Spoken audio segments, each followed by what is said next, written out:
Hey everyone, JC Starcraft here, bringing you Game 5, the ace match between NightEnd as the red Protoss and Strelok as the blue Terran at the Craft Cup number 2 semifinals. This game is leading into the finals. The Craft Cup is a weekly Starcraft tournament. I think held on North American servers. That's what I think. Wow, my my voice is giving out. I've been casting far too many games, but going to try to keep it up for this final match. A great game between both of the players. NightEnd showcasing kind of his Zealot Templar army build to kind of counter Strelok's MMM Marine Marauder Medvac with Ghost Supplement. So right now, both players, NightEnd spawning at the 3 o'clock, the furthest distance apart on Metalopolis. We'll see whether or not that changes any sort of gameplay from both players. Looks like both going to be sticking to a pretty standard opening. NightEnd normally getting that 12 gate 13 gas and favoring to not go for the early Zealot or any Zealot at all. No, instead going to be going 11 gate at this point. Not sure if that's too different, but Strelok going to be sticking with this 12, and we're going to see that refinery going down as soon as he has enough minerals for that push. NightEnd scouting right across, trying to make sure that his opponent wasn't there, sees that his opponent is all the way across, and now we're going to be getting that 13, maybe just a little bit earlier on that gateway, but not that big of a difference. And this probe going to get in here, doing as much harass as possible, forcing Strelok to take off one of his probes, and needs, Strelok normally kind of waits until he gets rid of this probe so that he can kind of focus and get his materials, but get his minerals. NightEnd just running out, letting that shield recharge before he comes back in. Though Strelok does want to scout to see where his opponent is, if he's directly across or not, but he isn't. So now NightEnd going to be throwing down his Cyber Core, waiting to get that Cyber Core up before he throws down any units. Probably going to be getting either a Stalker or that Sentry first, depending on how quickly he thinks his opponent rushes in. Strelok does have a pretty early push. He gets the, normally gets that 2 Marines and a Marauder, and then researches that concussive shell and does that early, very timing push on his opponent, applying that early pressure and forcing him to kind of macro the early units as well. Strelok now finally getting to figure out where his opponent is, and once that Cyber Core goes down, we will be seeing a Sentry from NightEnd to block off that ramp and stop that early harassment as much as possible. So 2 Marines out, Tech Lab going down, Marauder going to be coming out, researching concussive shells. I assume this is a barracks. Oh no, it's a factory. So going to be changing it up a little bit. Whether or not he's, I don't know if he's going to be researching concussive shell at this point, or whether or not he's going to be teching 111 up and going to be using the distance on the map to get those Banshees out again. In Game 3, I think it was Game 3, NightEnd kind of suffered that early Banshee rush from Strelok on Scrap Station and just didn't have any detection up in time to NightEnd just scouting. Maybe there's a something there hidden away. The SCV might have planted no way to proxy for Terran, but maybe a bunker just hidden there ready to take over. So the starport going up, no research going down, and Strelok just going to be holding off, going to be pushing out with this contingent. NightEnd has kept this scout alive at this point, and I don't know if he's going to be pushing to see if he can find what strategy Strelok is going for. One giveaway I think that might be there is no concussive shells on the Marauders. Normally when there is a concussive shell, NightEnd can tell that Strelok's going to be committing to that MMN ball, but instead going to be lifting off and getting that Banshee out. So, you know, could this could a very interesting early indicator. Strelok trying to show that he has, oh no, this I'm sorry, this Hellion probably more of a dead giveaway of the strategy build right now. Poor SCV. Every time this SCV just kind of runs in by himself and gets fried and toasted, leading the way, absorbing most of that initial fire.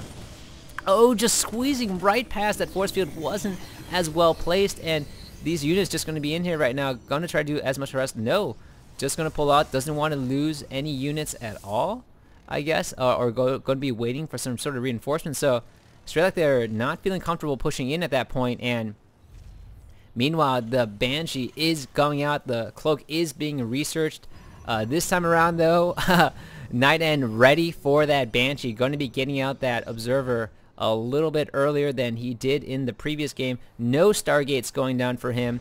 Both times he's been trying to do Phoenix Harass, hasn't turned out so well for NightEnd, so just going to be abandoning that for now and getting that 3-gate Robo. So pushing out pretty much when he's kind of massed enough units too. Banshee now roaming across the map. This will keep NightEnd trapped in his base for a while. That Banshee is pretty mobile, and NightEnd doesn't have that many anti-air units as well, so he will have to play defensively in this part of the game, allowing Strelok to possibly get his expansion out earlier, already building his second command center, so great timing using this Banshee to keep his opponent at his base, as well as, and already going to cloak mode. Not going to be too much NightEnd reacting right now. Looks like 1, 2, maybe 3 probes going to be going down, but being forced away, I think can sense that, you know, there is that observer there, so not too much harassment on that end. A second Banshee is coming out, but I think Strelok might, no, he's just going to keep pumping out those Banshees and just keeping his opponent in his base as much as possible while he reinforces and takes his expansion. So right now, both Banshees kind of clustered towards, oh no, this is a Hellion in here too, so kind of a triangle attack from all three sides. While he takes his expansion, tries to get ahead economically, and being out-resourced by a Terran player, never a good idea right now. So NightEnd putting down his Templar archive, and I assume going to be researching leg speed as well. Is kind of up against a slightly different build this time from his opponent, who, you know, this time probably going to be emphasizing a little bit more tech now that he has those units out there getting over to the tanks, and Banshee production has stopped. I think he knows that he can't do too much damage with the Banshees, but going to try to use these 3 Banshees and possibly time an attack or just keep NightEnd forced into his base. NightEnd suspects that his opponent has expanded, does want to go in and try to scout things out. Can't move that observer. He probably might be able to get another one, but doesn't want to move it because, you know, going to be problematic. I think a good idea to build this forge right here. Oh, that observer just getting toasted. Oh no, that was a probe. I'm sorry. Probe just getting toasted, and here come the Banshees. Not going to be able to do much damage.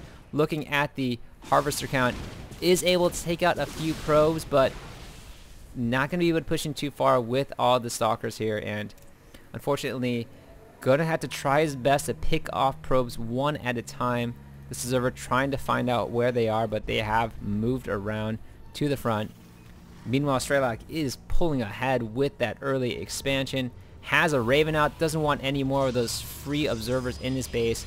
And I like this play by NightEnd. I think sometimes players just want to rely on their observers, but getting these cannons here can really repel that Banshee harass. Although it seems like Strelok is going to switch out of that and just going to be concentrating on getting tanks and pretty much a few 3 barracks is down, so a good mix of units for Strelok right now on the field.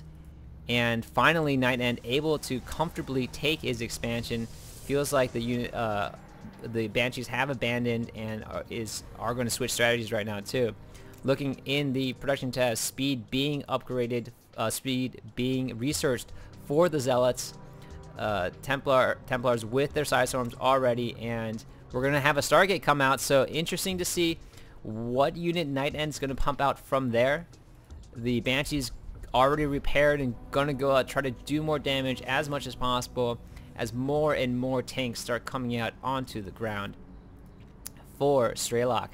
Strelok now, we do have some Phoenixes coming out again, so we'll see whether or not these Phoenixes, these might be defensive Phoenixes to kind of help hold off the Banshees in the air.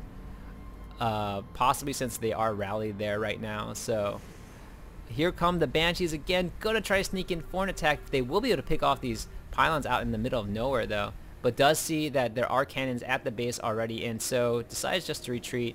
Doesn't want to pick off those at all, and right now NightEnd forced to play a defensive game, probably not as comfortable as he wants to be, but is massing up enough units to make that push and getting these Phoenixes out right now. Going to have a whole bunch of them. At this point in the game though, Strelok not going to be able to defend against the Phoenixes as well. Pretty much a huge ground army. I think he has anticipated that his opponent is probably not going to go any sort of air and going mostly a very Marauder heavy composition with tanks right now. Going to be reinforcing his Marauders with the medvacs, and this is a pretty deadly composition of units right now to go up against if NightEnd is caught off guard. If those tanks can siege, he doesn't have any Immortals out on the field who can absorb that tank like crazy. The Phoenix is coming in, going to be able to pick off a few SCVs, frying these Marauders right now, but not going to be able to do enough damage to this army. Once Strelok sieges down, he's going to be able to hold NightEnd and even more, and NightEnd does see this now, does see the enormous amount of tanks. Most of these ground units are going to fall prey to it. Feedback going down, and the tanks just kind of getting in there a little bit too early, out of position, but not looking good for NightEnd. He does not have the correct composition of units to fight these tanks. So smart play by Strelok, good assumption on his opponent. This is the 5th game that they played together, and kind of just relied on the fact that he counted on his opponent kind of going the same strategy. This build coming in pretty well. These Phoenix is able to lift off the tanks in time, but not after all the damage has been done. The Marauders are going to clean up on these Stalkers, and yeah, everything. Now the Immortal comes out, but a little too late, unfortunately, for NightEnd. The 3rd base about to be taken by Strelok, but I don't even think he needs it at this point, and that's pretty much going to be a GG. I think NightEnd might be able to hold off a little bit longer with enough Zealots, and he does have the speed upgrade, but at this point his opponent, sending out a ton more units, has expanded far earlier than he did, and unfortunately gonna be very difficult for him to come back in this game. Now the tanks are in position to blast away at the probes, and yeah, I think this is unfortunately, looking at the army count too, 149 to 41. NightEnd doesn't want to give up. I admire his courage to push forward. Is able to take out that tank, but once these units push in, it's pretty much going to be over. The Zealot's going to fall really quickly to that tank blast, and there's a GG from NightEnd, and a well played, a very good compliment to get from another player as well. So smart move by Strelok in game 5, knows his opponent and takes that risk to go out there and push. Game might have been different if NightEnd had gone Void Rays instead, but choosing to go with the Phoenixes. Phoenixes were able to lift off some of the tanks, but at that point Strelok had pushed out enough. So great game. Strelok moves on to the finals, and I'm going to be happy to cast those. This has been another broadcast by JCS, and I'm signing off.